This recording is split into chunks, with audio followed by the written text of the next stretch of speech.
अरे ये क्या?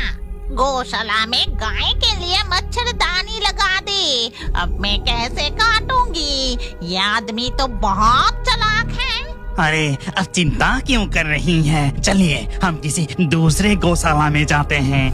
बहुत समय पहले की बात है। माधवपुर नाम के एक गांव में केशव नाम का एक गवाला अपनी पत्नी रुक्मिणी के साथ रहता था।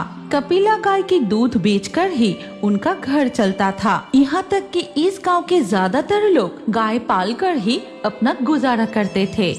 अरे कपिला, तू इतनी हिल क्यों रही है? शांत होकर खड़ी रहना। मुझे दूध दोहने ही नहीं दे रही। अरे तब से तू बस हिलते ही जा रही है।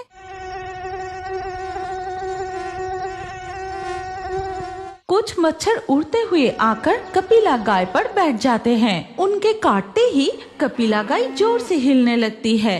अरे तुझे क्या हुआ? जरा शांत होकर खड़ी रहना। अभी तक मेरा बाल्टी भी नहीं भरा। एजे, सुनते हो? जरा इधर आना। रुक्मिणी की आवाज सुनकर केशव आता है।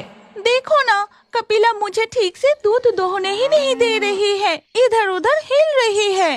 अरे कपिला को मच्छर काट रही है। मच्छर के वजह से वो इधर उधर हिल रही है। रुको, मैं मच्छरों को भगा देती हूँ। केशव अपने गमछे से गाय पर झापट मारकर मच्छरों को भगा देता है। फिर कपिला शांत होकर खड़ी रहती है और गाय की दूध निकलना भी हो जाता है। ये लो जी, मेरा दूध दोहना हो गया। अब तुम पड़ोस के गांव में जाकर घर घर दूध पहुंचा के आओ। हाँ भाग्यवान, मैं जल्दी से सभी के घर दूध पहुंचा कर आता हूँ।